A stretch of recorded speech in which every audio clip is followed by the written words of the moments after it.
Hi guys, welcome to job creation. நம்ம சேனலை நீங்கள் புதுசாக பார்க்குறீங்களா? அப்போ மறக்காமல் சப்ஸ்கிரைப் பண்ணிடுங்க. பக்கத்தில் இருக்க பெல் ஐக்கானை கிளிக் பண்ணுங்கள்.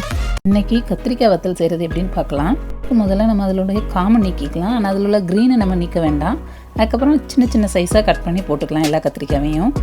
தண்ணியில் உப்பு போட்டு கலக்கி வச்சு தண்ணியில் போட்டு வைங்க. சும்மா போட்டிங்கன்னா அது கருத்து போயிடும். நல்ல வெயில் அடிக்கிற டைமு நம்ம கத்திரிக்காய், மோர் மிளகா எல்லாமே நம்ம எந்த இது வேணுமோ, வத்தல் வேணுமோ அதை போட்டு வச்சுருந்தோம் அப்படின்னா நமக்கு வத்த குழம்புலாம் செய்யும்போது ரொம்ப ஈஸியாக இருக்கும். நம்ம வீட்டிலையே ரெடி பண்ண மாதிரி இருக்கும்.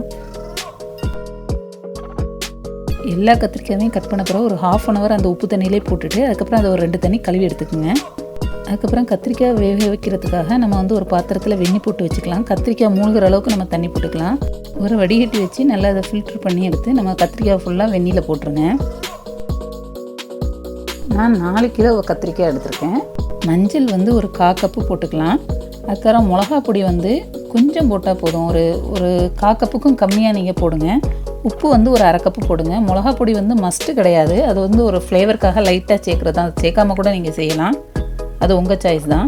அதுக்கப்புறம் நல்லா கொதிக்கட்டும். இங்கே பாருங்கள், இந்தளவுக்கு அது ஒரு நுரையாக வரும். அந்தளவுக்கு நல்லா கொதிக்கட்டும். கொஞ்சம் கிண்டி விட்டுக்குங்க. அது கத்திரிக்காயை பார்க்கும்போதே அது லைட்டாக வெந்த மாதிரி தெரியுதில்ல, இந்த மாதிரி தெரியணும். தெரியும்போது நீங்கள் அதை ஆஃப் பண்ணி அடுப்பை ஆஃப் பண்ணிட்டு அதை நம்ம வடிகட்ட வேண்டியதான்.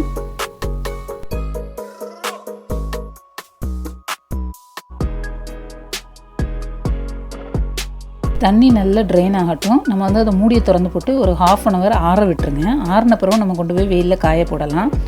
எப்போவுமே நல்ல வெயில் அடிக்கும்போது மட்டும் வத்தல் போடுங்க. இல்லை அப்படின்னா அது ஃபுல்லாகவே ஒரு மாதிரி ஸ்மெல்லி ஆயிரும். அது ஃபுல்லாக வேஸ்ட்டாக போயிடும்.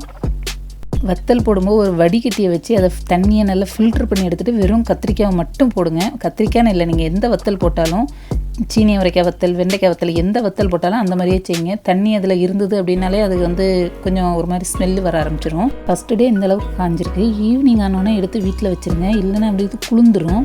இது 2nd டே நான் காய போட்டிருந்தேன். 3rd டேயே நல்ல முறுமுறுன்னு காஞ்சிச்சு. இருந்தாலும் ஒரு 4 நாள் காய போட்டு எடுத்து ஸ்டோர் பண்ணி வச்சுருங்க. நம்மளுடைய கத்திரி வத்தல் சூப்பராக ரெடி ஆயிடுச்சு. இதை வச்சு வத்த குழம்பு எப்படி செய்யலாம்ங்கிறது நான் இன்னொரு வீடியோ போடுறேன்.